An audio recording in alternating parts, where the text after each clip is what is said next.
TFN's very proud this evening to be presenting our event focused on social justice and human rights in partnership with the Reichstein Foundation, which has been striving for a fairer Australia for more than 40 years.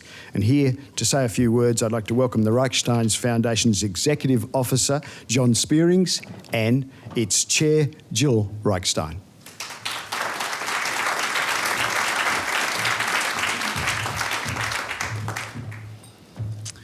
Thanks very much, Rick, and thanks everybody for coming tonight.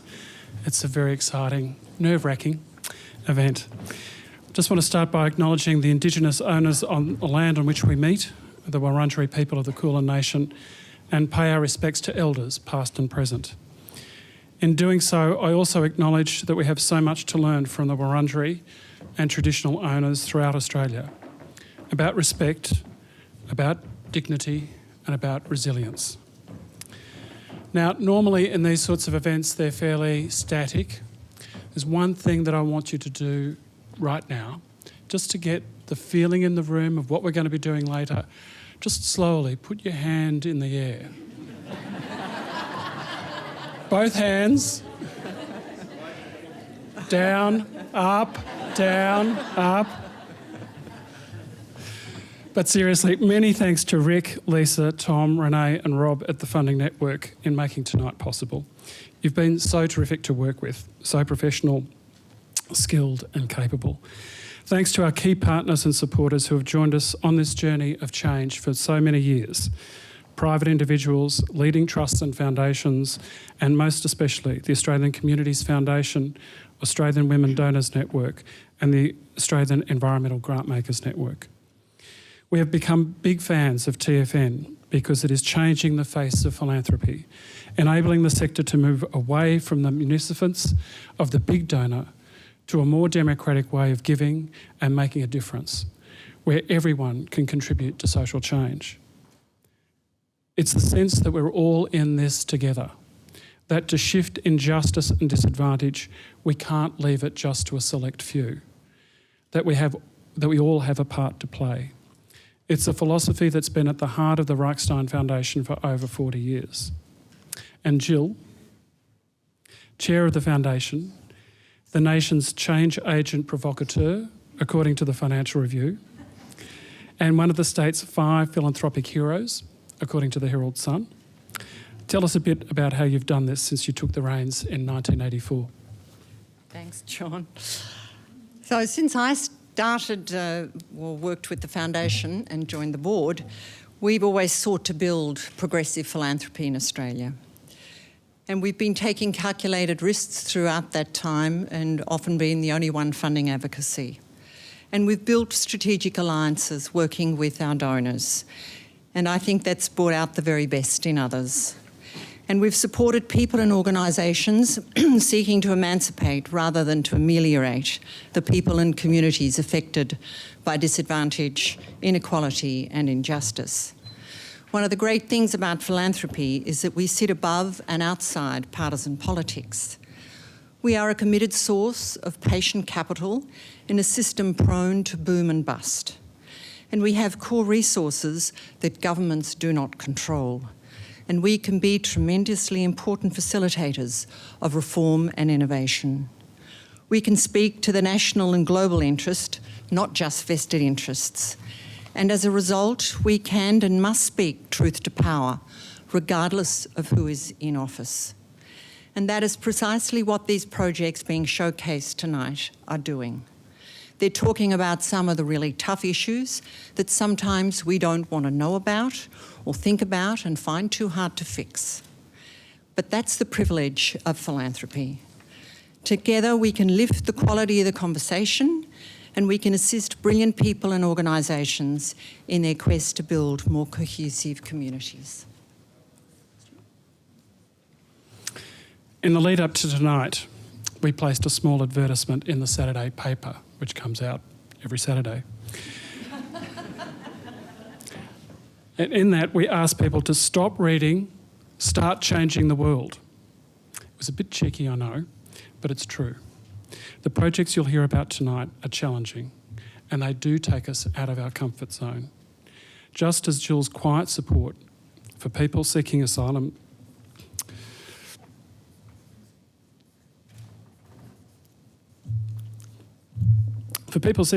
and safety for the Barmah National Park and its network of Indigenous rangers and carers, for the rights and dignity of women fleeing domestic violence, Jill was ahead of her time.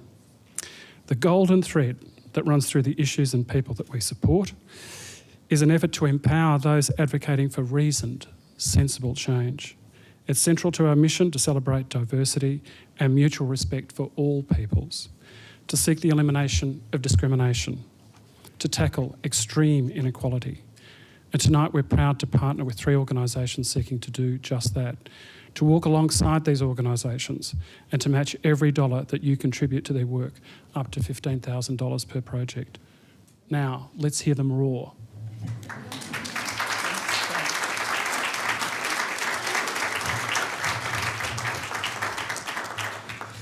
Thanks, John, and thanks, Jill. And the passion started early. That's wonderful. That's a wonderful thing. And there'll be more of that this evening, I can assure you. We have an inspiring evening ahead of us, but it wouldn't be possible without the partners that have helped TFN right throughout its existence. And the reason we established TFN Australia was we were trying to harness people's desire to work with meaning in their communities to try and shape their own lives and the lives of their friends and their loved ones. And we launched it about 20 months ago now, and this is our 23rd event. We've already connected many of people in Australia with leading corporations, and we've inspired thousands of people to give to support projects like the ones you're going to hear tonight. In fact, we've been very surprised at how quickly this concept has been taken up, and we think now that we've done 23, or we're about to do 23, we've done 22 of them, and this is going to be our 90th project when we've done these 3 tonight. We figured we're starting to get a feel for why it's being accepted so well. First of all, we think it's because it's accessible to anyone, people of modest means right through to people who are very well off. Secondly, it's very simple. It's about humans connecting to humans, and sometimes in the most profound ways, and the connections have continued. And then thirdly, there's a wonderful ripple effect. And it's not just about the money, although let me tell you, the money is very important to projects, small not-for-profits and projects starting particularly, but it's a platform. TFN is a platform to connect donors with not-for-profits, and many of our operations have led to ongoing and really very valuable relationships. And in this digital world, and we're streaming tonight, we're completely surrounded by technology, we're a bit analogue in the old TFN approach because it's about real people, ordinary people, and we're going to meet them. They're going to speak directly to you tonight, ordinary people doing extraordinary things. Now, if you'd like to follow up, by the way, with any of the projects tonight, please tick the box on your little sheet in front of you that's on your chair in front of you there with you. If you don't tick it, we don't automatically connect you through, so you won't be connected through unless you tick it. That's part of our privacy arrangement. And for those who are watching online, you can reach us through the website Contact Us part on the website. If you're on Twitter, anyone online or here in the room can join us, and there, as we said before, it's at TFN Aus, AUS, or hashtag TFN Melbourne. Now, I know a few of you have been to previous events and you've seen how the TFN event operates, but for those who haven't, here's a short video that captures the magic of the evening ahead of us tonight.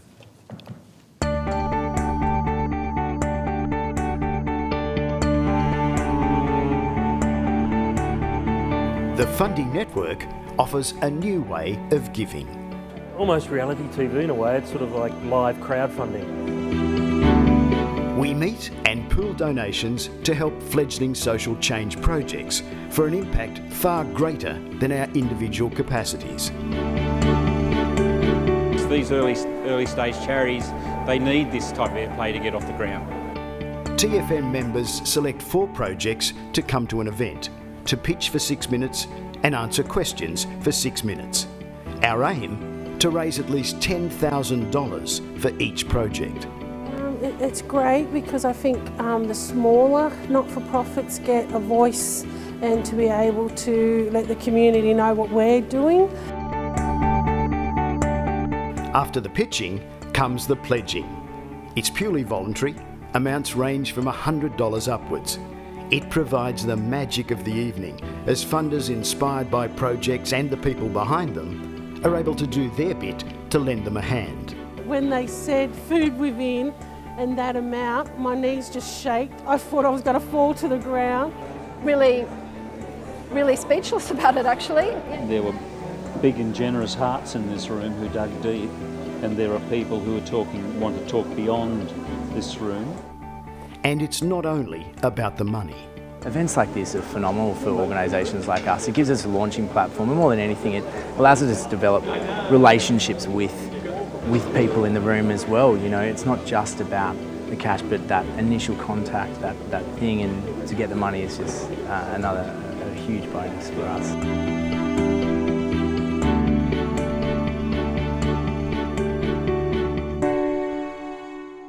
Flavour of what's ahead of us.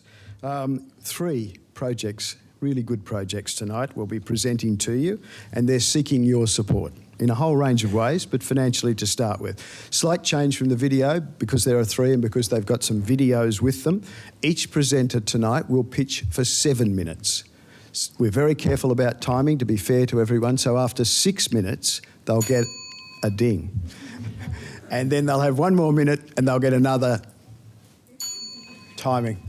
And then they must finish that sentence, finish speaking, so that we're fair to everyone. When all 3 have pitched and then answered questions, each one will have maybe 6-7 minutes worth of questions after their pitch from you guys to discuss anything further you want to explain, have explained. Once they've gone through 1, 2, 3, they will leave the room, and then we'll start the pledging session. I'll explain a bit more about that later on. But first, let's get straight into it. Let's meet our first organisation. It's the Flemington Kensington Community Legal Centre, and they're here to talk about their vital work supporting people who have experienced police discrimination through racial profiling. Please welcome Principal Solicitor Tamar Hopkins and Youth Outreach Worker Daniel Hale Michael.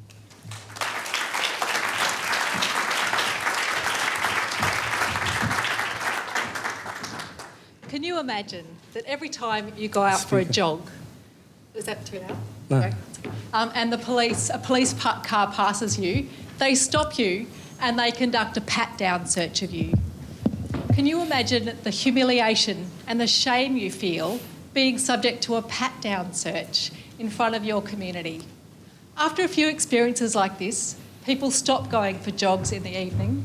They stop walking down the streets in groups of 3. They feel fearful and paranoid. Statistics in Flemington show that Africans are more likely to be stopped than anyone else, but are in fact less likely to be involved in crime. Policing people, whether consciously or otherwise, on the basis of race rather than evidence is called racial profiling. Tonight, you will hear Daniel's experience of racial profiling. You'll also hear some legal solutions to this problem and how young people are vital to getting this issue dealt with. Schoolboy, vandal, actor, nerd. These are all words people use to describe me in the community. Vandal. Growing up in the Flemington Housing Commission estates, it was always full of adventure. Muck-up day, 2005, I'm age 15. After a scorching summer day, the cool evening breeze encourages me and 2 friends to go for a walk past the concrete towers, as the concrete towers were just too hot to be in. Whilst walking past the local petrol station on Mount Alexander Road, a police van screeches up in front of us. One officer proceeds to assault my friend. I can't see him, but I can hear the large thud against the van. The other officer comes to me and bombards me with questions about vandalizing the local school. I tried to assure him that I had nothing to do with it. He proceeds to assault me. I end up in the ground, and I look up to the Turkish kebab store owner, who looks at me helplessly. I'm thrown into the divvy van by the scruff of my neck, and my friends are told to scatter. This was to be one of many racialized policing experiences that I had growing up in Flemington. The other moments included repetitive questioning and harassment, driving while black, and confiscation of goods without evidence.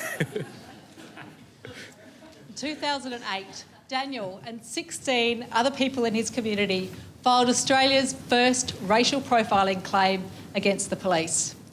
In 2013, this claim settled in the Federal Court of Australia, with Victoria Police agreeing to conduct a public consultation into their stop and search practices and also anti-bias training.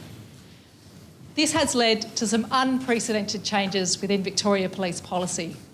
But unfortunately, at the street level, nothing has changed. It's time for Parliament to intervene. We need critical legislation. We need laws that require the police to collect their perceived race of people they stop and search on the streets. We need there to be a comprehensive ban on the stopping and searching of people where no reasonable grounds for suspicion exists. And we need the independent investigation of complaints against police. We're not going to get these changes unless we have a movement of people impacted by racial profiling, speaking up about the harm it causes and the solutions to it. Racialised policing has a long history in Australia, and it begins with the policing of our Indigenous communities. They only make 3% of the entire population, yet they make 28% of the prison population. Racial profiling cripples communities, leaving them feeling powerless, suicidal, devalued, criminalised, and alienated. These workshops are about increasing community resilience and pushing for legal reforms that will make the practice of racialised policing illegal. It's about activating the power of young people to be change agents and active citizens that actually engage in democratic processes. Young people have a lot of energy and creativity, but there's a lack of opportunities for them to engage with issues that impact on them and their broader community. These workshops will give them the training and opportunities to engage in civic society. African and Indigenous educators will work with 10 participants through a series of 4 workshops looking at the history of racial profiling in Australia and beyond, legal rights, law reform, and strategies for democratic engagement. At the end of these workshops, the trainers and participants will embark on a project designed to engage democratic processes through going out and speaking with politicians and community leaders, through launching online petitions, through a comprehensive social media strategy, through producing a short film that discusses the harm caused by racial profiling and the solutions to it. We need $15,000 we'll pay for 2 educators to work with 10 participants to produce one of these outcomes. $30,000 will fund 8 trainers to work with 40 participants. Through democratic engagement, we will convince politicians to pass legislation that will end racial profiling. Thank you.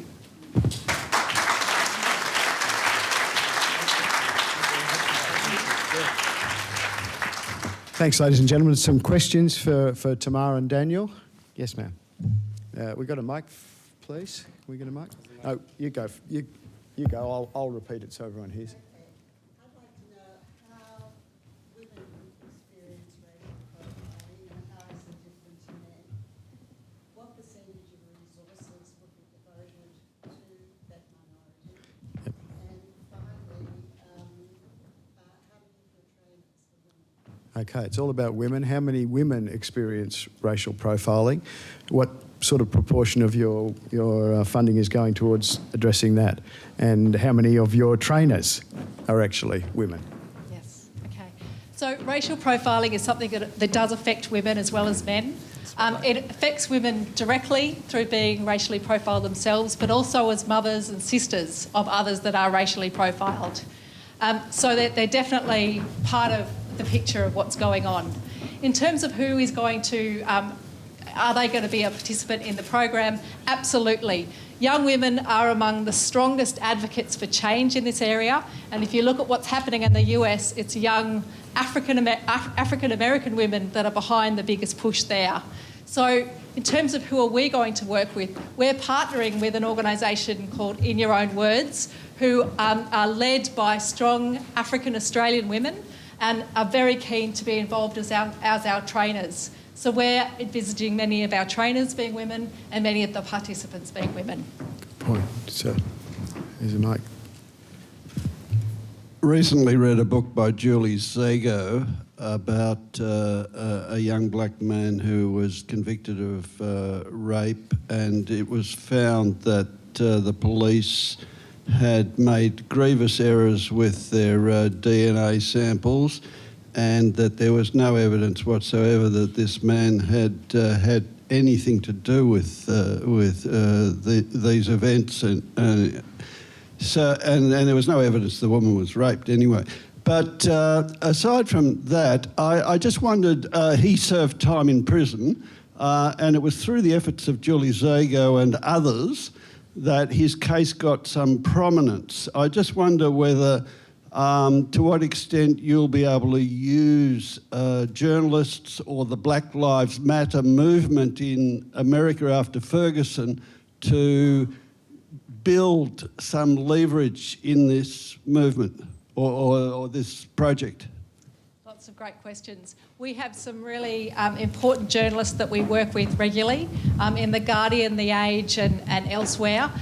So working with traditional journalists is very important, but so is, as the Black Lives Matter movement shows, is working with social media.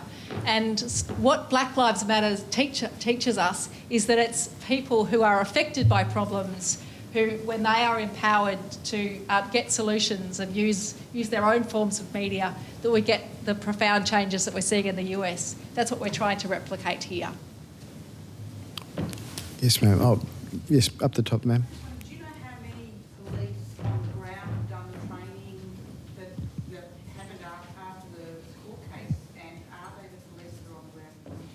Is the training not working, or So I'll just repeat that. How many police have done the training that you're aware of, and is it actually working? I know that the training has started. I don't know how many people have been trained. In terms of is it working, I have heard that it's having profound impacts for some individuals, so that's great.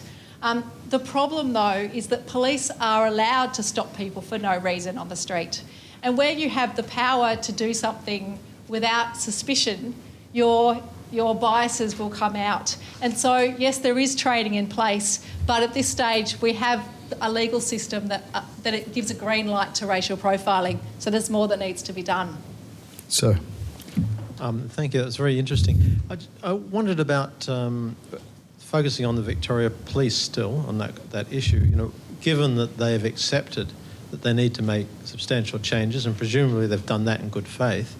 I was just thinking about the barriers they have, and that it sounded like you've actually sort of, in a way, given up working through that structure by the nature of your projects, or is that just because that's the project? Good question.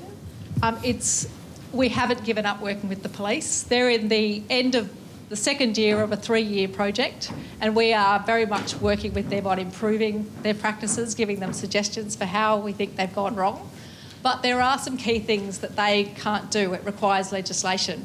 I was talking about there needs to be some changes to the way the law operates in terms of allowing routine stops of car drivers. It's up to Parliament to change who investigates police. The police can't do that. So it's a process of having to use multiple strategies, both working with Victoria Police where it can change and working with Parliament. So we haven't given up, no. Further questions? Yes, over there, sir. You mentioned a social media campaign. Can you give us an idea on the overall strategy that you're looking to implement? Social media strategy. What's your social media strategy going to be? Yes, really, really good question. And I guess I could just say that we've got a lot of inspiration from how Black Lives Matter uses social media, but it's about getting issues out through tweets. This is something that's going to be developed through this whole project. But yeah, having websites that are accessible, Facebook, Twitter, developing online petitions, so there'll be, it's a work in progress. One more question. We've got one more question up there, please. What's your short and long-term picture of success? What's your immediate picture of success? What's your picture of success? And short, maybe long-term.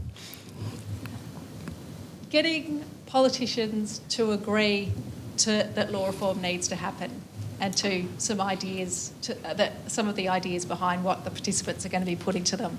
So it's really about getting some real change from some individual politicians in the direction that we want. So that's our short-term goal. Long-term, it's about creating a system where all people are policed equally, regardless of their skin colour. And that's a very long-term project. Great. Thank you. Thanks, Tamar. Thanks, Daniel.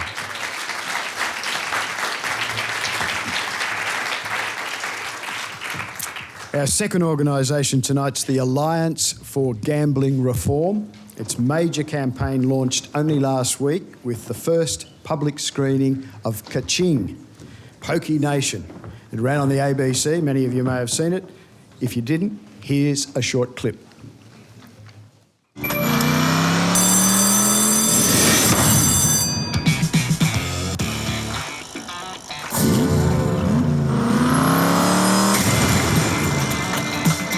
Slot machines have been called the crack cocaine of gambling, electronic morphine. The pokey machine is the evil genius.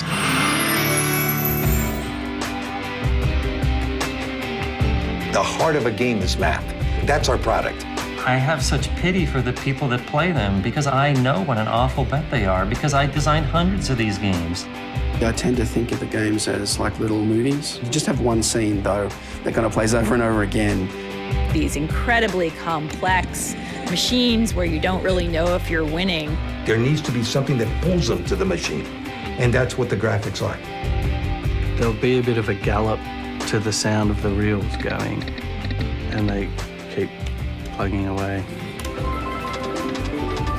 Those machines are so powerfully built. They're built for addiction.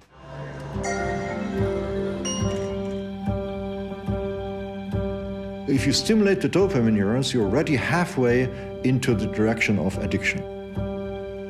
What other things besides drugs might turn on this system?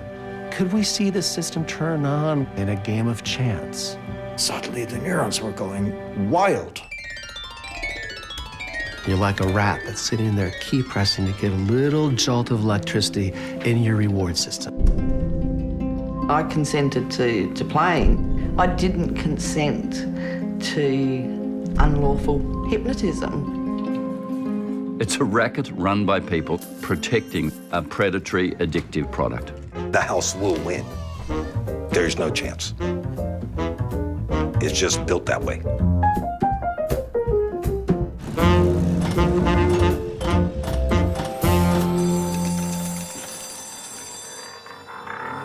Here to tell you more, National Campaign Manager Tony Moore and the Chair of the Gambling Impact Society, Alison Keogh.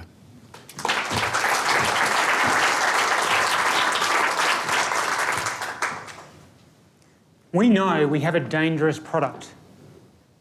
30% of people who use these machines regularly end up being seriously harmed by them. If we had any other product in society that caused that much harm, there'd be outrage. It'd be recalled. So why have these machines been allowed to cause so much harm for so long? There's 3 reasons why. We've been told a story that has put all of the blame and all of the shame on the people behind the machines, using them, and not on the people who profit from the machines and operate them.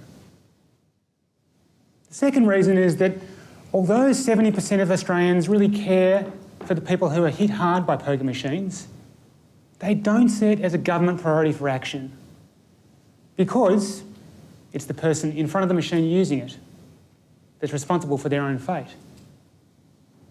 And the third reason is that we have an $11 billion industry that's been telling us this story. And they've been telling us because they have 11 billion reasons to maintain the status quo. And that industry has caused heartbreaking and irreparable damage. When you think about how many people will be coming home with empty wallets tonight, it's 395,000 people coming home stressed, ashamed, not understanding why or how they ended up spending hours and hours in front of a machine, and yet they'll still feel the pull to go back. One of those people was my mum. Our family moved to the country for a better life when I was 9 years old. So I didn't understand why, over time, Mum wasn't home a lot. Or why Dad became distant and irritable and it wasn't okay to ask Dad where Mum was. Or why Mum's moods were so unpredictable, why it was okay to do something one day and then be disciplined for it the next. This is much of what my childhood was like. Tension was really high. Helping out with chores became running a household. Constantly worrying about money and what was happening to our family and what would come of us and feeling responsible for fixing it. Eventually, when I was 17, the stress and weight of it became too much and my health deteriorated to the point of significant weight loss and ulcers. So I left home before I'd finished school and ending up with a tertiary entrance rank of 32%. For a long time, I didn't understand why Mum couldn't stop, but obviously after researching the machines, I understand why, and I really think it could happen to anyone you know or anyone that you care about. I'm only one of hundreds of thousands of others who are experiencing this right now. So right now, people are walking into their local club or pub for a harmless flutter on the pokies that will quickly snowball into a full-blown addiction, and the impacts will be felt for a lifetime. Many won't talk about it because the stress and the shame and the stigma keeps them silent, but this industry is only able to hurt people the way they do if we remain invisible and silent. And so we will change that. Tonight, you've got a chance to support us making these plans a reality. Tonight, every $1,000 that's donated will help us run a community screening of the film Kaching. We'll work with our 50 member organisations to bring together people that have trust and know each other already. We'll show them the film and they'll be informed and they'll be shocked.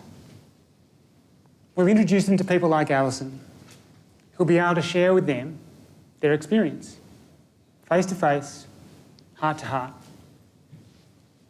We'll lead them in a discussion that takes them from concern to action.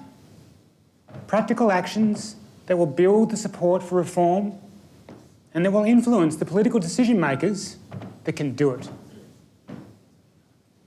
Tonight, every person that puts their hand up will support a community that will stand up to poker machines that have been designed to addict and that have caused so much harm for people like Alison and for hundreds of thousands of others like her. With those community screenings building around the country, there will be a chorus of support that just can't be ignored. Thanks.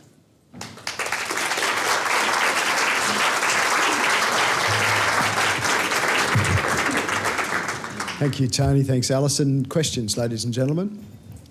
Sir?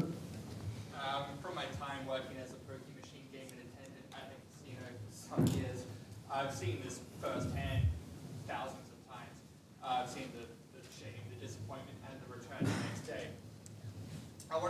how you can... They say that, you know, addiction is something that you can get clean from but never cure. How can we cure this? Yeah, so the question was, he's seen a lot of this, he's worked in casinos. How can you can sort of get a temporary sort of solution, but can you cure it? What's the approach? If I can respond to that. So I think what's different about what we're trying to do, so I understand the need for focusing on treatment. So this is around people who are currently suffering and in the cycle of addiction, and what we do know is it affects the brain like cocaine and other drugs do. That's difficult to overcome. What we're really talking about here, we're not taking away from treatment, but we really want to look at prevention. So this product actually creates addiction, and there's not enough awareness around it. It's called a harmless entertainment, and it's far from it. We want greater awareness around that, and we want greater community support and urgency for reform. Yeah. I think one of our partner organisations, or several of our partner organisations, have been providing those services.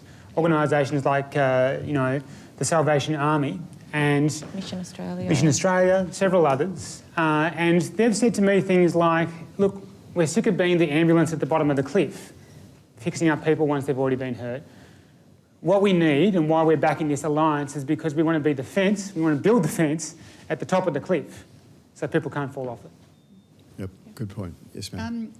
One of the things that was pointed out in the excellent film is the addiction of the government to the taxes.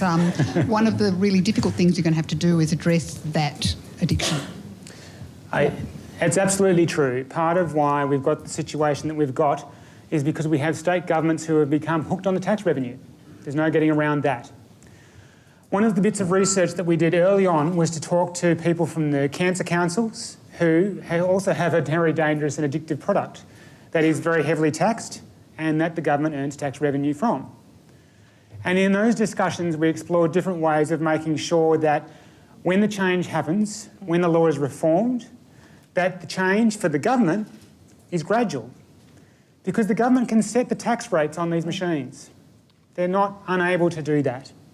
And so as we see a reduction in the amount of loss that's going through these machines, yes, we'll need to change the tax rates, perhaps not just within the poker machine industry, but within other parts of, you know, loopholes that have been exposed over the last few months through the Senate inquiry into corporate tax loopholes as well. Yep.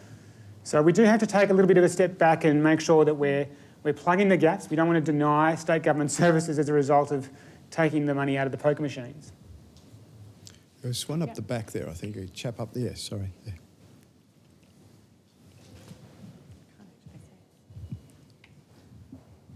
Hi, you mentioned the tobacco control endeavours, which has been for a long time a multifaceted approach. So far you've spoken about the compelling movie and the film and what you're going to be doing with that in terms of engaging some community dialogue.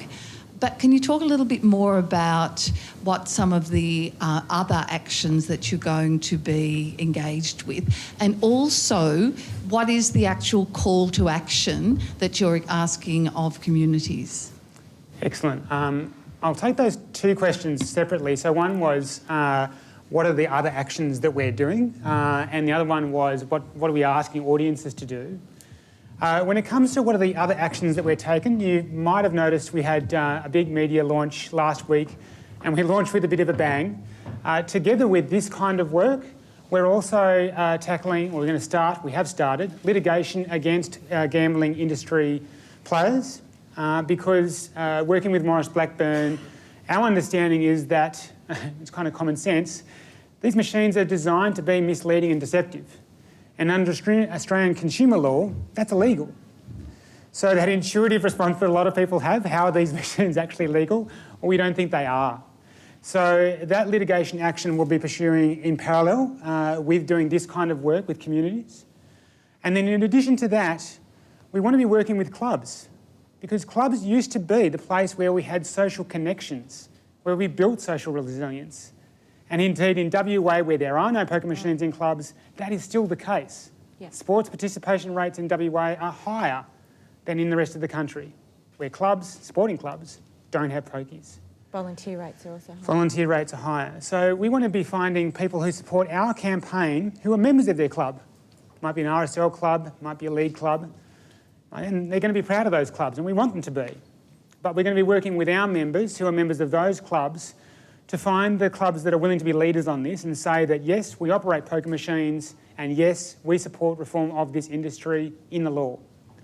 So that gives you a little bit of a sample of some other options. And then in terms of the call to action for people who come together, there's going to be a range of different ones because, as we heard from the previous group, there's a real power in empowering communities themselves. So some of our church groups are very motivated to all go away and sign up to the nearest local club and to turn up at their AGM and give them some hard questions. But for a lot of individuals, that's a bit too far, and we're going to be giving them some easier options where they can write to their local member or write to the local paper to voice their support for the reforms that we're after. Frank. Gambling is not restrained to poker machines. No. So could you quantify the addiction rates in other types of gambling as against poker machine gambling? Yes. And are the people who are playing the poker machines also gambling in other areas? So essentially what we've got is, 80% of people that are seeking help with gambling problems are from poker machines. So there's still quite from poker machines. So you're looking at around 3/4 of the population with gambling problems are due to poker machines. So I think it's fair to say, and there's no real link or evidence to them having other forms of gambling addiction. This is quite unique. Poker machines are quite unique because it's the product itself and the hypnotic qualities and the sounds and the lights, all that kind of stuff that is very different to an actual gambling addiction. Julie. There's a very clear established link between problem gambling and domestic violence. Are those groups amongst the coalition that you're working with? We are working with a number of public health related groups. Some of those at the moment are working in domestic violence, but although we have 50 member organisations already and we've only launched last Thursday, we are looking to reach out, and we're reaching out in particular to health related and family health related agencies. So the primary care partnerships here in Victoria, the Public Health Association of Australia is on board with the Alliance already. But certainly if you have some connections with groups who are working in that space, I'd love to follow you up about that. That'd be super helpful. Thanks, Tony. Thank you, Alison. Thanks very much.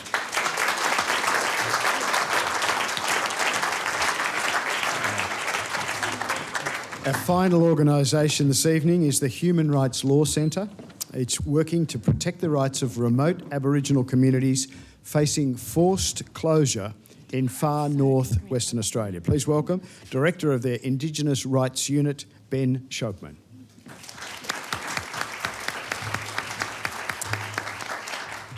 Thanks very much, Patrick, and good evening, everyone. It's great to see so many friendly faces. It's a bit nerve-wracking up here. One of the really strong themes that's come through this entire evening is that of relationships and partnerships, and I want to expand on that a little bit and talk about the power of partnerships.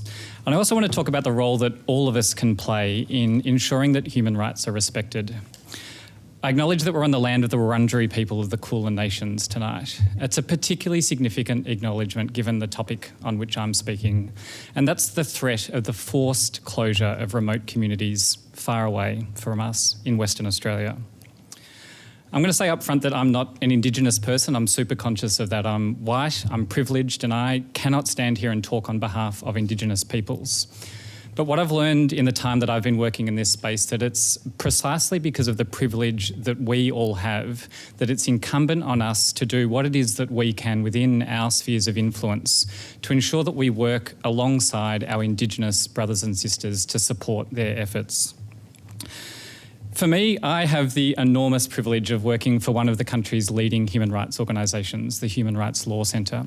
So in my day-to-day work, I see this privileged position of being able to impact on human rights issues. And in my experience, the most respectful and the most effective way to work on Indigenous rights issues is to work alongside Indigenous communities, organisations and their leaders. And it's to ensure that they have a seat at the table as equal negotiators. And that's kind of why I find myself here tonight talking to you. We've been contacted by a whole range of Indigenous communities and organisations in Western Australia. And they've asked me to share their concerns with you tonight, their grave concerns about what this threat of forced closure will potentially mean for them. They've asked me to convey in the best way that I can their fear, their frustration and their anger. And they've also asked me to seek your support. This is the remote Indigenous community of Umbulgari, which is a name that might be known to some of you. This community's death was a slow one. In 2011, the Western Australian government evicted every single community member from their homes, around about 100 people. They closed down the health clinic, they shut the local school. They forced people off their land. They closed down, eventually, the water supply and the electricity. A couple of years later, bulldozers rolled into Umbulgari. They quite literally dug a hole and into it buried the remains of the town and their homes. And so there are very serious concerns that this is a story that's soon potentially to be replicated in up to 150 remote Indigenous communities in Western Australia. Now, I don't know about you, but it seems almost incomprehensible to me that in 2015, we have a government that's intent on recreating policies that we kind of associated with past centuries of removing Indigenous peoples from their land. And this is all also happening at a time when we're supposedly having a national conversation about recognition of our Indigenous peoples in our constitution. It almost kind of seems Kafkaesque. So what exactly would be the impact of these, the closure of these remote communities? I did have a video tonight from one of our key partners, Tammy Solonek. She's a strong and proud Indigenous woman from the Kimberley region. We've had a few technical issues, so I am very disappointed that we're not able to share the words that she wanted to express. I thought I'd get Devon maybe just to draw a quick little cartoon to encapsulate what she was going to say. No, I won't ask you to do that. But what Tammy spoke really powerfully to, and why I'm sad that she's not able to convey it to you, but she spoke about the close connection, and not just the close connection, but the importance of land and culture to Indigenous peoples. That's not something that I'm able to portray to you. And she talks about it almost being as a religion for Indigenous peoples and the deep obligations that they have to their land and their culture. And despite what a lot of us hear in the mainstream media, it's actually, I think, almost surprising to learn that health outcomes for Indigenous peoples who live on their ancestral lands overall are significantly better. So for things like life expectancy in particular, people living on their land are living active traditional lives, they're empowered and they're engaged. And they also don't fall into moving into larger communities or larger towns where there's the trappings of things such as alcohol and smoking. And maybe I should also mention racial profiling and gambling addiction as well. So I don't want to stand here and pretend that there aren't remote communities that don't have serious problems, but surely the response from government to addressing these problems can't be to just simply shut these communities down. And so it's for this reason that a large number of organisations, both internationally, nationally, and at the very grassroots level, have come together. And the shared principal concern of those organisations is to ensure that Indigenous communities themselves are able to meaningfully participate in the decisions which will directly impact them. So I guess the question is, how do we do this? And why should you support the Human Rights Law Centre and our partners? Our strategy involves three key elements. The first is engagement and empowerment. There's very little information that's actually coming from the Western Australian government about what's going on. So this state of uncertainty, as you could imagine, is causing huge fear and anxiety in many, many communities. So we need to get information to communities on the ground so that they know what's going on. And we need to support and give them resources and materials so that they can ensure that they know what's going on and that their voices are heard in this process. The second key element is holding governments to account. Governments have legal obligations. They also have constituents to whom they're responsible. And the third key element is ensuring that we have coordinated collective impact. There's no one organisation that has all of the answers or that can undertake all of these activities. So Indigenous partners have come to an organisation, the Human Rights Law Centre, because they know the work that we've done in this space. We've got a proven track record of forming powerful alliances to work systemically on change. We work in strategic partnerships and we have a variety of tactics that we're able to engage and use to address this important issue. The funds that are raised tonight will enable us to dedicate one of our staff members 2 days a week to support and resource this important alliance of organisations and to lend our experience to that work. Funds will also be dedicated to that coalition of organisations so that we can employ a project officer on the ground to work closely with those directly affected communities. What's at stake here is the connection to country that's enjoyed by some of our planet's oldest continuing cultures. The communities that we know in the remote in the context are unique to our beautiful country, and I think it's incumbent on all of us to do what it is that we can to defend and to support them. Thank you very much for your attention.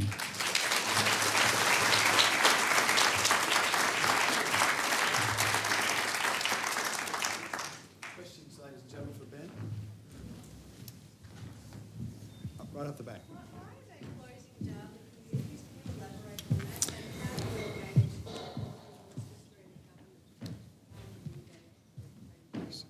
So, am I up on this one? No. Why are they closing it down? Very simple question. And how can we engage with the government there? Is that right? Western Australian government, yep.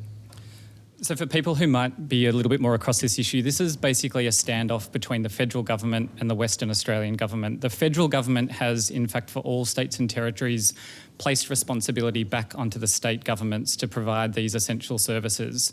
And the Western Australian Premier Colin Barnett is essentially playing chicken with the federal government. He's daring them basically to have to step in to fill the breach. So the sad case here, I think, is that, as seems to be the case almost of history, is that Indigenous peoples are, for want of a better way to try and describe it, they're almost the pawns in this political game here. So in terms of the advocacy strategy, we've very much got that focused on the Western Australian government. That's where the legal responsibilities lie for providing a lot of these services. But we also have in our mind that the Indigenous Affairs Minister, Nigel Scullion, is watching this very closely. So depending on how it pans out, that'll inform what our specific advocacy strategy is.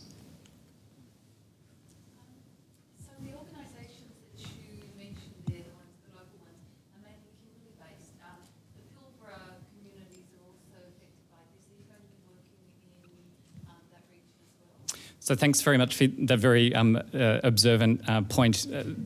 The question was that a lot of the organisations that we put up on the slide are Kimberley-based, and what are we going to do about engaging with communities in the Pilbara and indeed other communities? It's a good question because, yes, at the moment they are Kimberley-based, and that's because they were the ones that contacted us and other organisations initially. But it also points to why we need the support of, in particular, a project officer working on the ground. We do need to engage with communities in the Pilbara and other communities, and I think they're, in particular, some of the communities who have less information about what's going on, and therefore there's lots of things going on in their minds about what the potential threat is. Further questions? Just wait to get that mic across.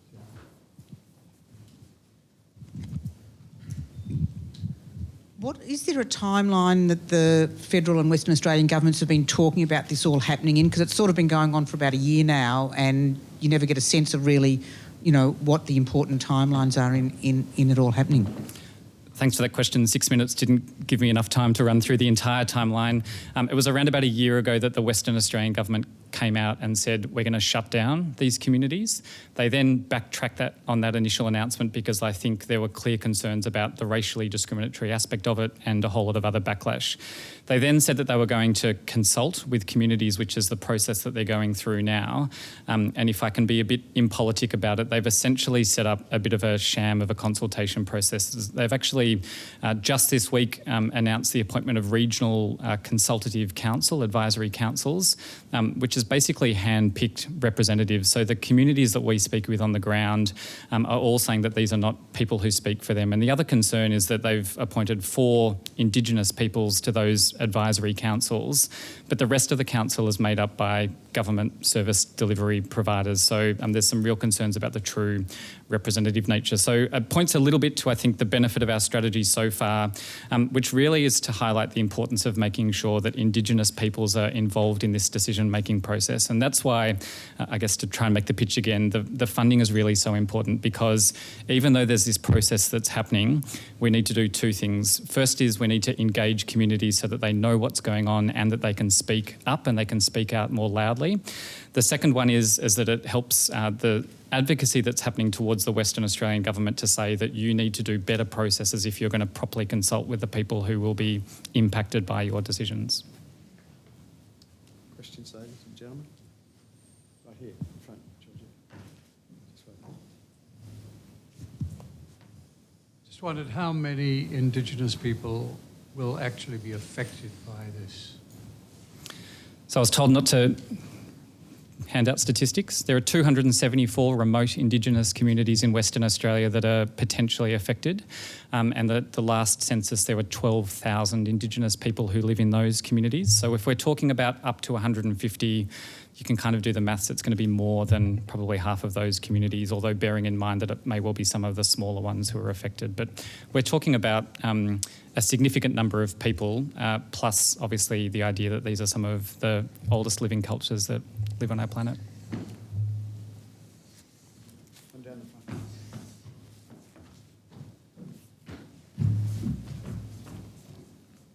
Thanks, Ben. Just wondering about the project officer. It would appear to me that one person is going to have a hard job getting around all those communities. And also, what's your approach to trying to engage project officers who are locally Indigenous and who would have good rapport with the communities? Yep, thanks for the question, Wendy. So the beauty of having the strength of partnerships in the broad alliance is that you'll note that a lot of the organisations that are already involved are those organisations that have deep connections with community, their community representative. So the project officer would be based at the Aboriginal Legal Service of Western Australia, which already undertakes enormous outreach work. So it would effectively be working alongside organisations like that already have both the relationships with those communities, but be able to kind of ride along next to them, if you like. Okay. One more question, ladies and gentlemen. Is there one more? I think I've answered everyone's question. Yeah, I think you have, mate. Thank you.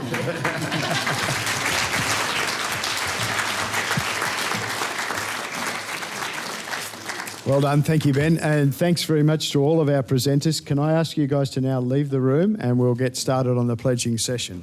And while you're leaving the room, I'd like, first of all, to acknowledge the wonderful support we get at TFN from our pitch coach, Rob Irving. He's a master of really brilliant storytelling and he's contributed enormously to the success of these organisations' pitches tonight, and he does it regularly for us, so I thank him very much for that. Let's just go quickly through the pledging process.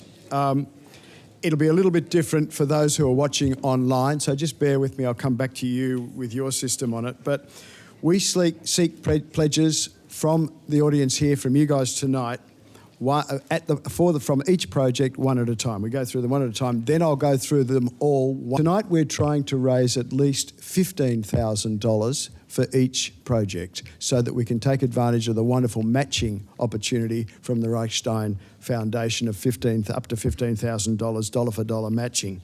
But hopefully we'll get more than that, who knows? And that's a wonderful target for us to aim at. It's a wonderful opportunity with the matching to really get leverage into your generosity tonight, and it gives us this great target. By the way, before I do that, how many of you saw the week before last, I think it was, Credit Suisse's actual global wealth report, which is published in a lot of the newspapers around Australia? It found that the world's richest 1% own 50% of the world's household wealth. 1% owns 50% of the world's household wealth. But to be in that 50%, you only need to have net worth of 4,400 Australian dollars. That will put you in the top 50% wealthiest people in the world. If your net worth is $95,000, then you'll be in the top 10% wealthiest people in the world. And if your net worth, and I suspect there'll be many people in this room, particularly with property prices in Melbourne, if you have a net worth of $1 million Australian dollars, you are in that 1%. Pretty extraordinary, isn't it? I only mention it in passing, just in case you think we're doing it really tough in Australia, because let me tell you, we're not. And I think it's worthwhile. Just a little perspective in there. Each organisation tonight, as always, is represented by an ambassador. That's a passionate supporter who will stand up and kickstart the pledging each time, and then it's going to be over to us to give as much as we possibly can. Remember, all pledges are tax deductible. They start from $100. The average we've found is usually around $300, which today in Melbourne is the price of a good dinner at a really good restaurant for two people. But the good news is there's no upper limit, okay? The more the merrier. Every single pledge is equally valued, whether it's $100 or $2,000, it doesn't matter. All you've got to do is raise your hand and give us your first and last name so that we can get all the records in there and continue it on. For example, Tom Hull, $300. That's all we need from you, and we'll take it from there. Then you write down your pledge on your form so you don't forget, and half of that form will come to us, and the other half is for you guys for your records. If you're thinking of asking your employer, as often happens, to match your pledging, please make sure you tick that in. We'll follow that up. And then at the end of the night, as I say, you hand in the top half of your form to our volunteers before you leave, please. And then you take the other half home as a reminder. Everyone will get an email tomorrow from TFN giving you full details of how to fulfil the pledges, and we can do all that online. And we'd love you to connect personally with these presenters, but we don't do that without your permission, as we said. So if you do want to do that and you passionately want to get involved with these guys, please just make that tick on your form and we'll follow it up for you. For those watching online, right, you can either donate via the credit card form, which is just below the video that you're watching, or if you're in Australia, you can actually donate via text with the instructions on the screen.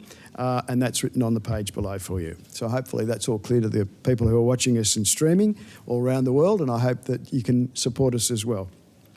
As I said, we'll go through the organisations now, and I'll seek your pledges from them one by one, and then we'll come back for that second pass. But we'll want to get started right now. So any questions before I get started? No? Fine. All right. Making the first pledge to the Flemington Kensington Community Legal Centre, please give a hand to their advocate, Senator Gavin Marshall.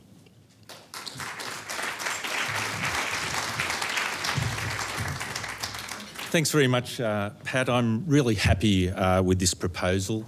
I really like the way it actually skills up individual members of the community that have been affected by racial profiling, and then engages with their whole community to try and take some ownership about addressing this really insidious problem, but in a positive way. I've done some work with the Flemington Kensington Legal Centre over the years. These guys really know what they're doing. They are committed, they are effective, they're really professional, and I'm very happy to kick off with a pledge of $500. Thanks, Patrick. Great start. Thanks very much, Senator. That's a great start, $500. Support, ladies and gentlemen. Who else will support this really, really worthwhile thing? It's a sensible approach to try to get things happening. Sir. Patrick Everton, $100. Thank you, Patrick. $100. Thanks, Patrick. Yes, ma'am. Carolyn Hutchins, $300. Thanks, Carolyn. That's great. Yes, ma'am. Thanks, Maria. $300. Thank you very much. Sir. Thank you, Les. Les Rosenbluth, $100. Thanks. Yes, ma'am. Future Leaders, 1,000. Wonderful stuff. Thank you very much. Future Leaders. Thank you. Great stuff. Okay, yes, ma'am.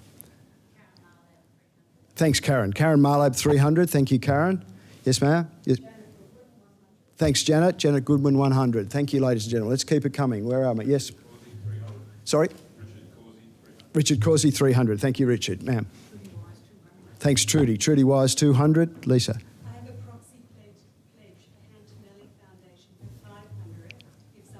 if it's matched. Terrific. Now, that's something which we have often in this thing. You can challenge the room to match you. So that's coming from the Roach family for $500 if it's matched. Can we get a match? Sandy? 500? Matched. Done. Perfect. Thank you very much. That's how it's done. Well done. Thank you. That's the way it's done. Yes, ladies and gentlemen, let's keep this going. Yes, sir? Thanks, Stephen. Stephen Moulton, 200. Thank you. Yes, yes, sir. Thanks, Sarah. 200. Thank you. Thank you, Julie. 200. Thank you very much. Yes, ma'am. Marie Davidson, 200. Thanks, Marie. Thanks, Frank. 200. Thank you. Craig, 200. Right up the back. Sorry, there. Thank you. Hannah Coleman, 100. Thanks, Hannah. Was there one right up the back I'm missing? It's hard to see up the back. Sorry. Yes, Julie. I've got a proxy from the English Family Foundation, and again, $500 if we can match it. The English Family Foundation, that's not the whole of England, that's a particular family. If we can get 500 matched, can we match it? Doesn't have to be in one hit. Yes? Debbie Dadon, 500? Well done, thank you. Thank you very much. Thank you, Debbie. Yes, ma'am. Julie Cantor, 500. Thank you, Julie, that's great. Thank you very much. How are we going? 13,000, well done. Okay, let's keep going. Yes, ma'am. Okay, 500 if we can match it. Can we get a match for that? It doesn't have to be, as I was going to say before, you can get it in 100, 200, 300s, but... but that's the best way to do it. Peter and Annie Duncan, thank you. 500. Thank you, Peter and Annie. Yes, yes, ma'am, there. Georgia, 100. Thank you, Georgia. And above you? Thank you very much, Carla. Thank you. And you, sir? Spark Strategy, 100. It's called what? Spark Strategy. Spark Strategy, 100. Thank you, Spark Strategy. It's an unusual name. I don't know, where did your parents get that? Yes, sir. George. Sheila, thank you, 100. Thanks very much, Sheila Hurst. Yes. Yes, ladies and gentlemen, let's keep going. Well, yes, ma'am. Patricia Burke, 100. Thanks, Patricia. Patricia Burke, 100, sir. Fergus Lyle, $100. Thanks, Fergus, 100. Thank you. 350. Thank you very much. That's great, Fiona. That's an unusual one. Thank you very much. 350, Fiona. Thank you very much. Yes, ladies and gentlemen, let's keep going. Where are we? 17,000. That's good. Let's keep going. How are we going? Yes, sir. 1,000, behalf of the Heartline Fund. Thank you very much. The Heartline Fund. 1,000. Excellent. Thank you. That's great. Thank you very much. Yes. Further, ladies and gentlemen, how are we going? Yes, Lisa? Yes, we do. We do. It offends the eye, doesn't it? That's great. Thank you, Lisa Cotton, 150. That's great. Thank you. Yes, sir. John Spearings, 200. Thank you, John. That's great. That's adding up. 200. Yes, we're in that 20. That's great. Yes, ma'am. Thanks, Fiona. Fiona McClay, 100. Thank you. Yes, yes, ma'am. 6A Foundation, is it? 500. If it's matched, are you challenging? Why not?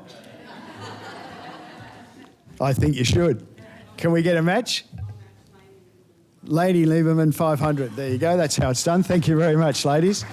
That's great. Yes, let's keep going. Matt, this challenge actually works really well. We had one last week where we had one young girl. She was about 12. She challenged. She put 100 up if it was matched with 500, and it worked. So there's a really clever one. Okay. Any further, ladies and gentlemen? How are we going? Yes, sir. Brad Davis, 100. Thank you. Thanks, Brad. Yep. Steve Rothfield, 500. Thank you, Steve. That's great. Yes, ladies and gentlemen. Keep going. Let's go. 23. We're getting there. Yes. 500 if we get another match. All right. Thank you very much. Can we? That's the Beecher Family Fund. Okay. And Jill? Jill Rockstone, 500. Great stuff. Thank you. That matching works, doesn't it? Thank you. That's great. Yes, sir. Aha. Okay. Marion Webster, one of the directors of TFN. That's great. She can't make it tonight. Can we match that one? Can we get that match 500, please? Is there someone who will support that one? How are we going? We're stretching, are we? That's all right. We can get it in 100s, 200. We can add it all in together. It doesn't have to be in one hit.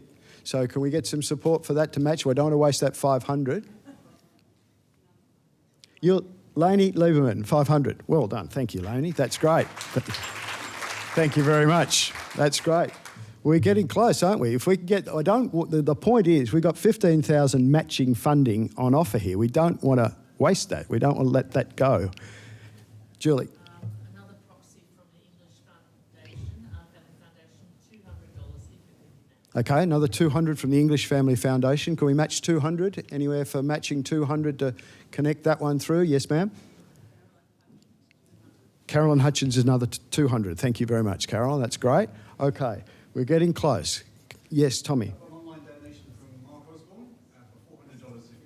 Okay, there's a 400 challenge. Mark Osborne, one of our great supporters. Mark Osborne, he can't make it either, so he's done that online. That's great. That's terrific. We're not all analogue here. We're really quite techo in a way. Can we match it? Annie Duncan 200. That's great. Thanks, Annie. Was that for 2 or for 4? 4. So we need 2 more. Okay, can we get another 200? Annie Duncan's given us 200. I need 200 more. Yes, sir. Rosemary Grieve 200. Thank you, Michael. That's great. You don't sound like Rosemary at all. That's wonderful. Thank you very much. 30,000. Wonderful. Excellent. Great result, you guys. Great result. So I'm going to leave it there. I'm going to park it there. I'll come back for a final run through, but let's move on to our next organisation, our second one, the Alliance for Gambling Reform. Their advocate is one of the great friends down here, the Reverend Tim Costello.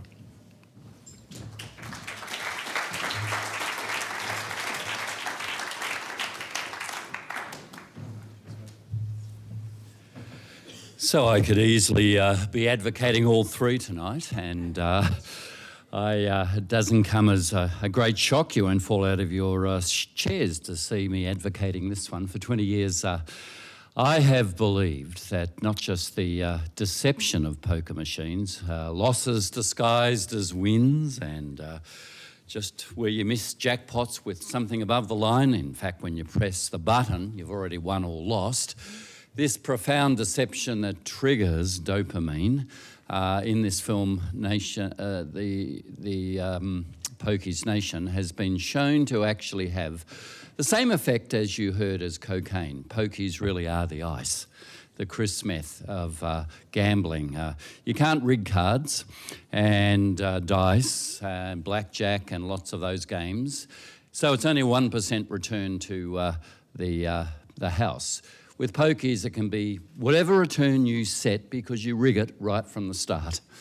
It can be 10% to the house. And this is not just profoundly deceptive, it is profoundly addictive. And let me just finish by saying I got involved over 20 years ago. I've been at this cause for a long time. My kids often say to me, Dad, is there any campaign you've backed that's ever won? And it feels like that. This time, I actually have real confidence that we can win. That the organisation we've put together, the contacts we have, the plan we have, the pressure that we now can bring to bear to actually reform this, so you can't load up $10,000 in one go, but have $1 bets. These are some of the reforms that can be done just with a flick of the switch. The software is there. It's going to take political will, public pressure. This campaign, I think we can win.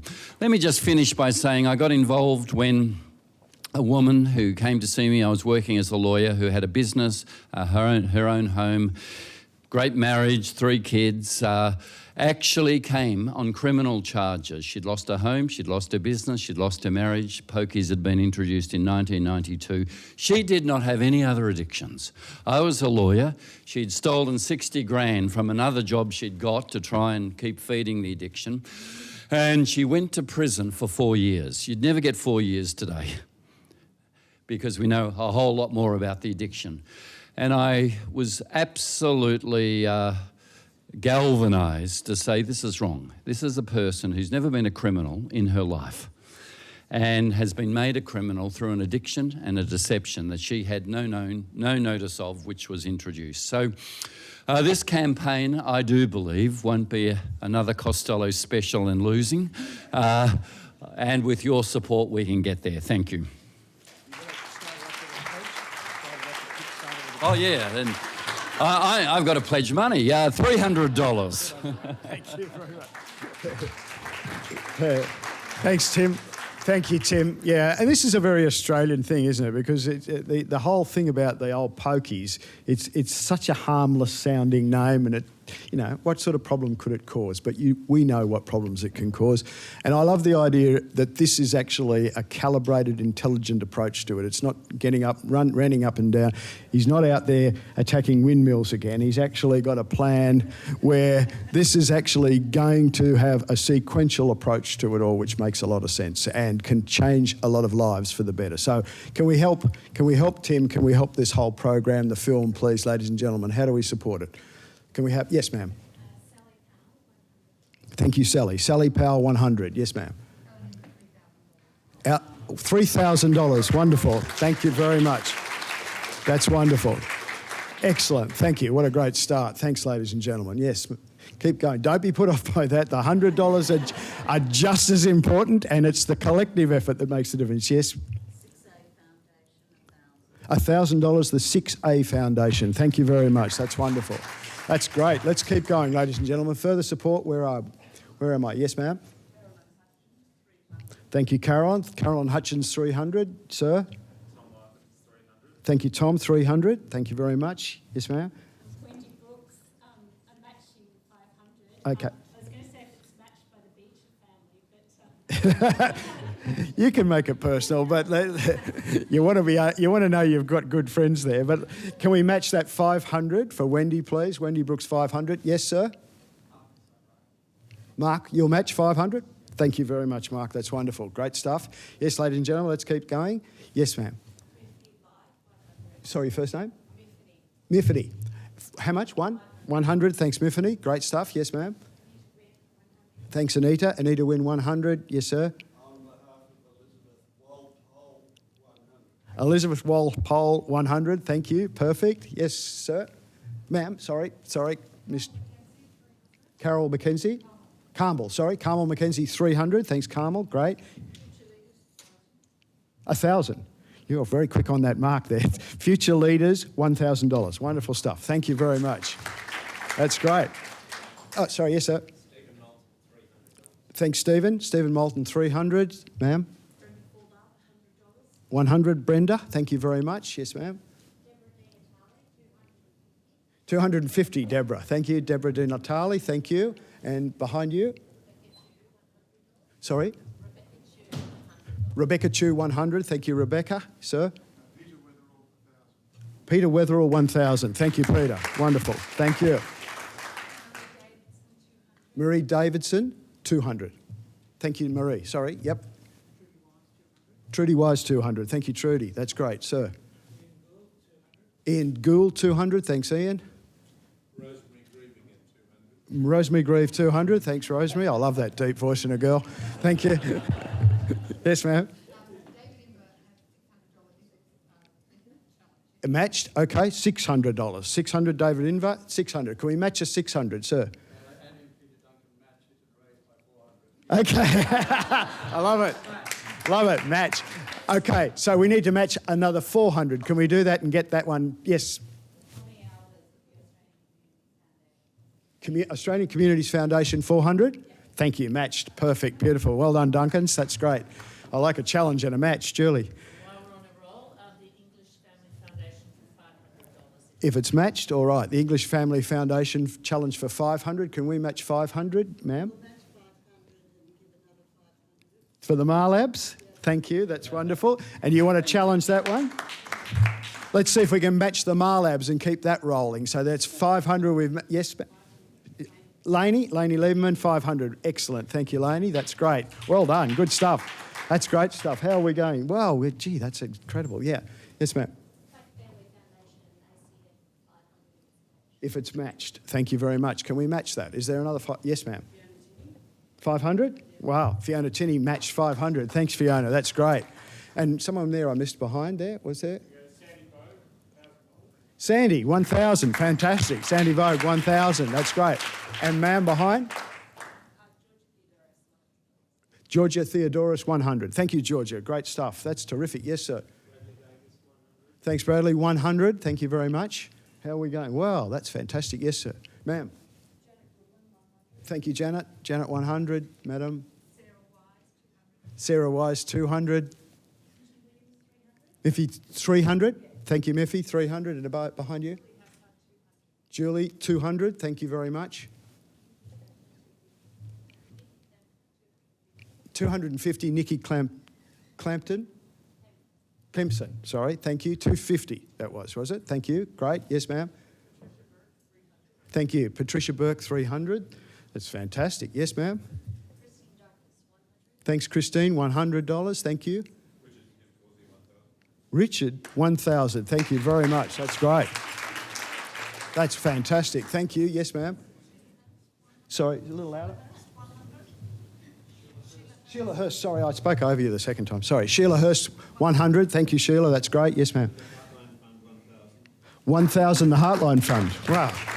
This is wonderful stuff. Wonderful stuff. The Heartline Fund, is it? Yes, thank you very much. That's fantastic. Yes, ma'am. 1,000. Wonderful stuff. So you've got a match there. Terrific. That's perfect. Wonderful stuff. We're going really well here. Yes, ladies and gentlemen, are we still going? How are we going? Yes, sir. If it's matched. That's right. I knew that. Yeah. Fiona. 300 to Fiona, from Fiona. Thank you. 300. We need to find 2 more to match Marion Webster's 500. How are we going? Is there another 200 to match Marion's 500? I guess Michael Webster better. If Michael Webster knows what's good for him, he better. That's right. Wonderful stuff. Thanks. Great teamwork, Julie. English Family Foundation. If we can match that, there's another 200 hanging out there. Can we knock that off too? 200 for the English Family Foundation. And we're finished. Yes, sir. The Duncans? Well, okay, and a challenge. If we can match that 800, or you? Yeah, I sure do. I sure do. So we've got to, let's see if we can match that. So the Duncans have raised that 200, added 800, and we need to match that 800. Can we do that, ladies and gentlemen? Can we do that? We don't have to do it in one hit, pieces.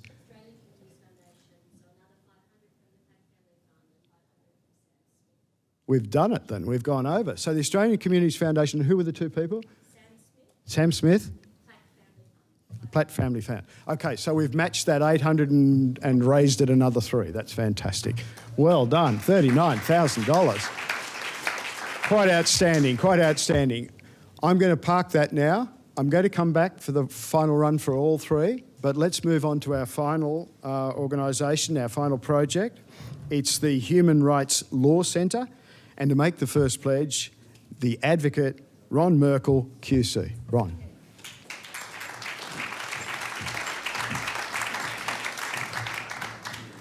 Thank you all. I've been working in the Indigenous sector for a long time, and in fact, because of that, I helped set up the Indigenous Rights Unit. It's a particularly sore point for me that in 2015, a white-fella government is going to start closing down remote communities. I'm conscious, as we all are, that we took away their lands, we took away their kids, we took away their culture, and we have learnt nothing after 200 years.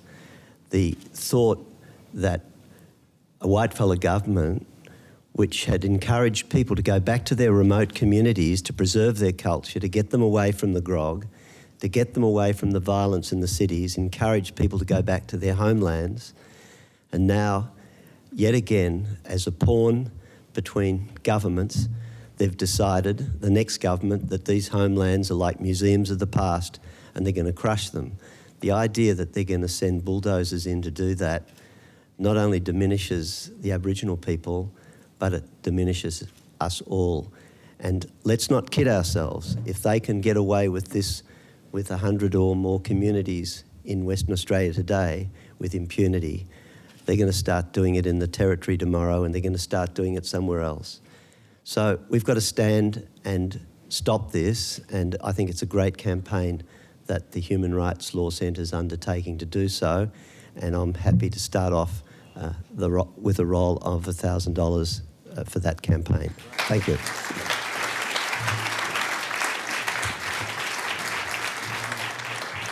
Thank you, Ron. What a wonderful start. And this is simply scary.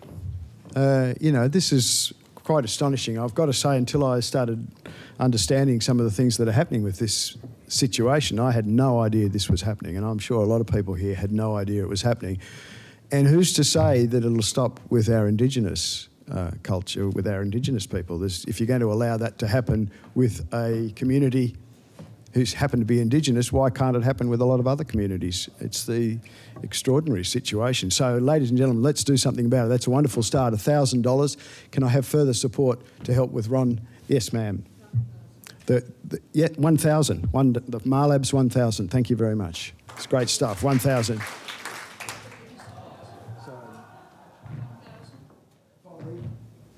Future Leaders, sorry. Future Leaders, 1,000. That's exactly fantastic. Excellent. Thank you very much. Yes, Wendy. Wendy and Rod Brooks, $1,000. That's fantastic. Thank you very much. That's great. Yes, ma'am. 6A Foundation, 1,000. That's fantastic. Thanks, ladies and gentlemen. Let's keep going. Right up the back, sorry. Linda Bennett, 100. Thank you, Linda. That's great. And next to you? Thanks, Fiona, 100. Fiona Reid, 100. Yes, ma'am. Valerie Connor, 100. Thanks, Valerie. Bianca Proctor, 100. And behind you, thanks, Bianca. 150. Thanks, Christine. Thank you. 300. And your first... Maria, sorry. I talked over you. I'm sorry, Maria. Thanks very much. Thank you, Maria. 300. Yes, ma'am. Thank you. Catherine Wazitsky, 200. Thanks, Catherine. Yes, ma'am. Thanks, Julie, 100. That's great. And behind you? 500. Michael Coward. Thank you very much. Marie Davidson, 600. That's great. Thanks, Marie. Yes, ma'am. Ruth Vorbath, 100. Brenda, sorry, I beg your pardon. Brenda, 100. Thanks, Brenda. That's great. And sir? Thanks, Craig. Craig Hodges, 400 up the back. Sophie Ellis, 200. Thank you, Sophie. Trudy Wise, 300. Thanks, Trudy. Sorry, that's fine. Julie? Julie Hazard, 200. Thank you. Heather McKee, 300. Thanks, Heather. Ma'am. Janet Goodman, 100. Thank you. Michael? Rosemary Greaves, 100. Thanks, Rosemary. Julie? Thanks, Julie. Julie Riley, 100. Thanks, Julie. Yes, ma'am. Match, 500. Rhonda from Kindred Spirits. Thanks, Rhonda Riley from Kindred Spirits, ma'am. Matched. Well done. Thanks, Carolyn Hutchins, 500. Thank you very much. That's great. Wow, that's wonderful stuff. Let's keep going. Right up the back. And what's your name? Thanks, Wendy. And your two friends next to you? 1,000, Debbie. Thank you. And and sorry, that was Debbie. Debbie Dadham, the second 1,000. And the third one was? Jelly Cantor, $1,500. Fantastic. Now, that's a seat up there. That's a fantastic group. Thank you very much. Yes, sir. Ian Gould, 100. Thanks, Ian. Yes, sir. Marcus O'Reilly, 500. Thanks, Marcus. Michael Kingston, 1,000. Thank you very much, Michael. That's wonderful. Yes, any of those three ladies? They all went up exactly the same time. Natasha Brown, 100. Thank you, Natasha. 300. And Denise? Anita, 300. Thank you, Anita. And thanks, Karen. Karen Marlowe, 400. What a great, this is a great audience. Yes, ma'am. Fiona McClay, 200. Thanks, Fiona. Next to you? Thanks, Deborah. Deborah Di Natale, 200, and behind you. Your first, sorry, third name? Sorry, I missed it. Viv, sorry, Viv. 100, thanks, Viv. Sorry, I couldn't hear from outside. Yes? Thank you. Glenn. Fernandez, 500. If it's matched. Fair enough, yes.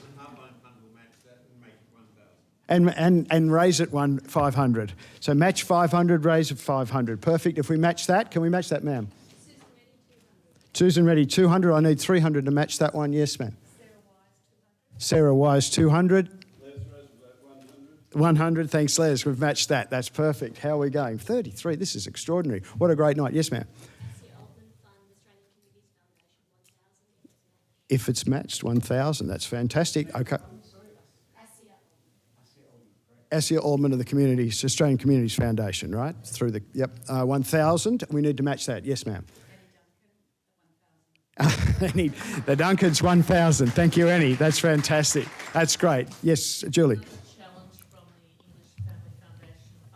500. Can we match that? Behind you, yeah? 500. Wonderful stuff. Thank you very much. That's fantastic. Sir? 1,000. Michael Henry, can we match that? Can we, Jill? Jill Reinstein, yourself? Jill Reichstein, thank you very much. Matched 1,000. Wonderful stuff. Ma'am, sorry. 200, Georgia Theodoros. Thank you very much. And next to you? Thanks, Addie. 100. That's great. And behind you?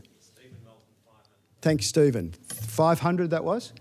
Thank you, Stephen. Great stuff. Stephen Moulton. Yes, sir. Richard and Kim Causey, 300. Thank you, Richard and Kim. That's great. Yes, ma'am. 300, Miffy. Thank you very much. That's great.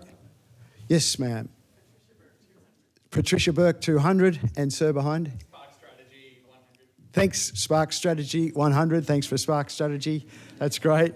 How we go? Yes, sir. Steve Rothfield, 1,000. Fantastic stuff. That's great. Well done. Yes, ma'am.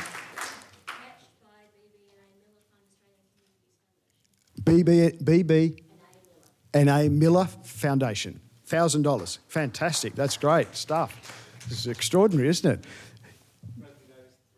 300. Thank you very much, mate. Thank you, Kay. 100. Thank you very much. How are we going, ladies and gentlemen? That's an extraordinary run. Thank you. Yes, ma'am. If it's matched, Beecher Family Fund. Can we match 1,000 there? That's Laney Lieberman, 1,000. That's fantastic. Thank you very much.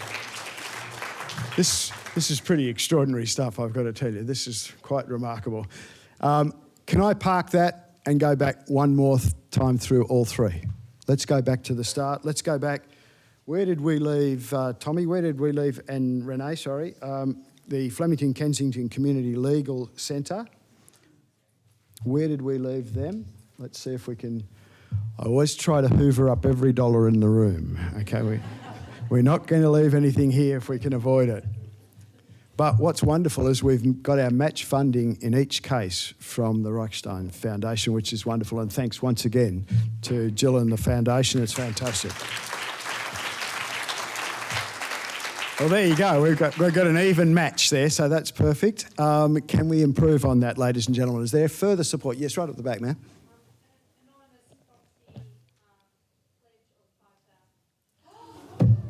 Where did that come from? An anonymous proxy pledge of $5,000. That's wonderful. Please thank Anonymous. That's just one.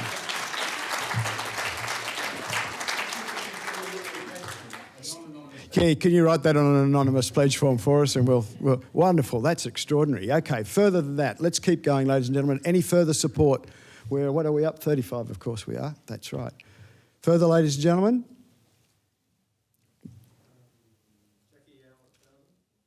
1,000.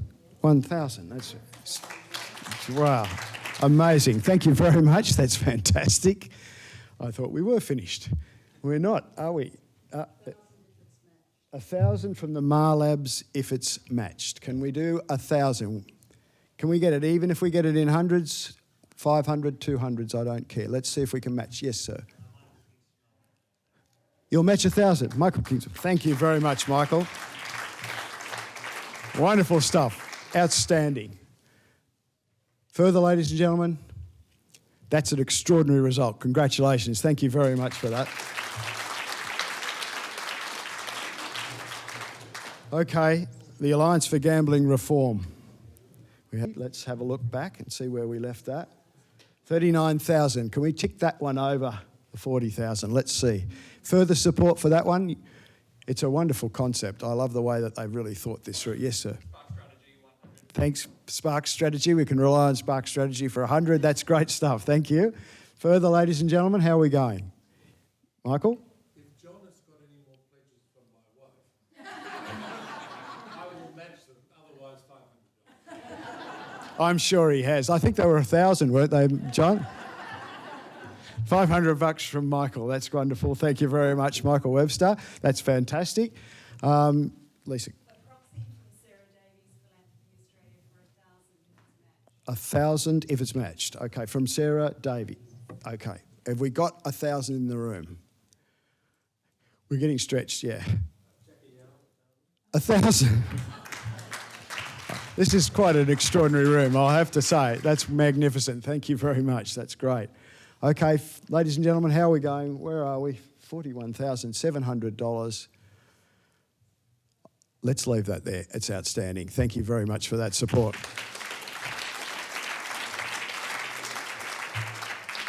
Okay, the Human Rights Law Centre, the final one, we left that at $44,550. What a great result. That's great.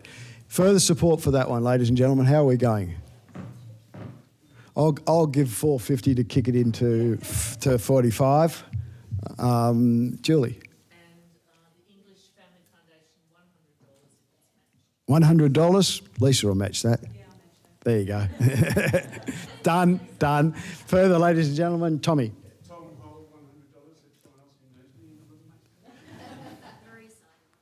There you go. It's already there. Thank you, Marie. That's great. Further, ladies and gentlemen, how are we going? Any further? No. Oh, sorry, one more. $500, Steve. Thank you very much. That's great. Any further, ladies and gentlemen? Right up the back.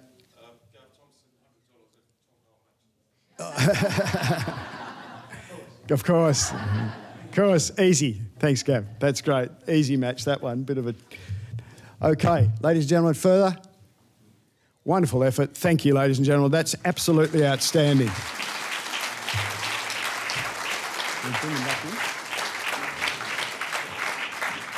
That is an extraordinary collective effort, ladies and gentlemen. That's together $124,800 tonight. That's a really remarkable effort. Thank you. I'm getting all of our projects back in now. We'll be able to tell them the good news shortly.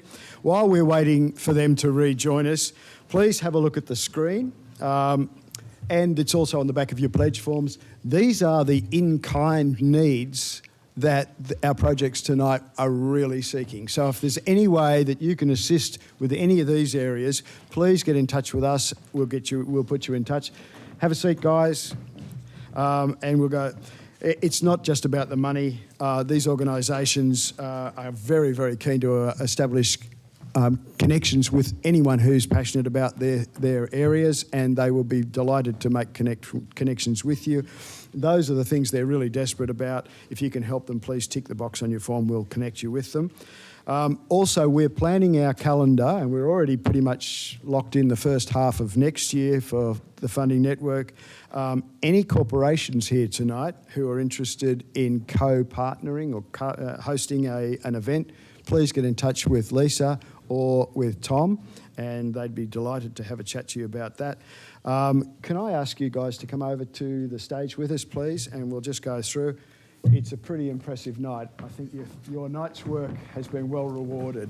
Please join us over here. We'll just have a look at it. We'll go through them. First of all, let's have a look at the first one, the Flemington Kensington Community Legal Centre, $37,000.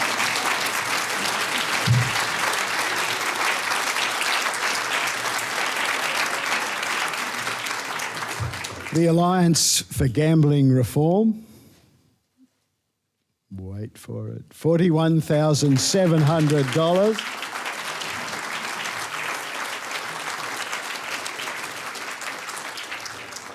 And the Human Rights Law Centre, $46,100.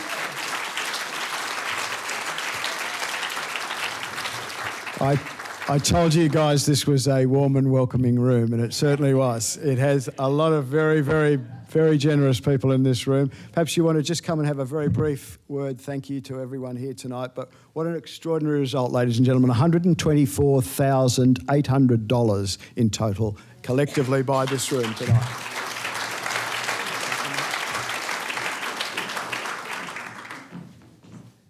I'd like to congratulate you on for making such a wonderful contribution. But even more than the money, it's the ongoing partnerships and the long-term relationships that are going to make significant impact in creating an egalitarian society for all. So thank you very much. Thank you.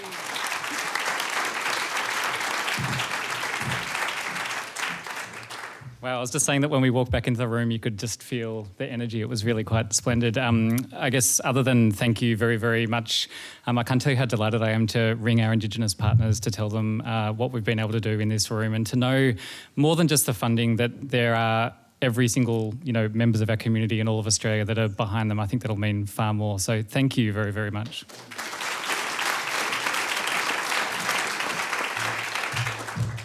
I'm really excited. I feel really excited. This is 41 community groups that we can go and speak to and empower and influence, and we can really shift the power from this industry to people and prevent families going through what mine did. So thank you so much. That's wonderful.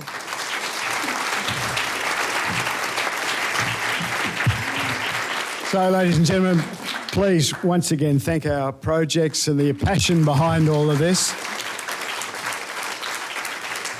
That's a remarkable audience. Thank you very much. That's now ticked us over to 2.75 million we've raised since we've started in the funding network in Australia, and have helped now 90 projects with the kind of passion and wonderful social entrepreneurs that you've seen here tonight, an extraordinary group of people who are changing the way we are headed into the future in Australia for the better. So thank you once again. Thank you to our wonderful host of the Reichstein Foundation and to AMP, our presenters, Tamar, Daniel, Tony, Alison and Ben. Thank you very much once again.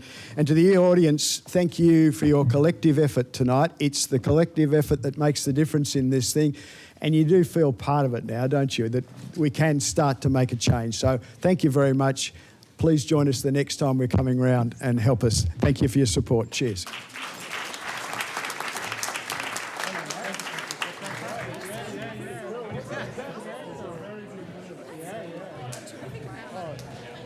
Sorry, one more thing, ladies and gentlemen. Sorry, I should also thank Devon, who's been working there. Have a look at Devon's wonderful artwork as you're heading out, and thank you very much, Devon. She's donated her time tonight to be part of the whole atmosphere as well. Thank you.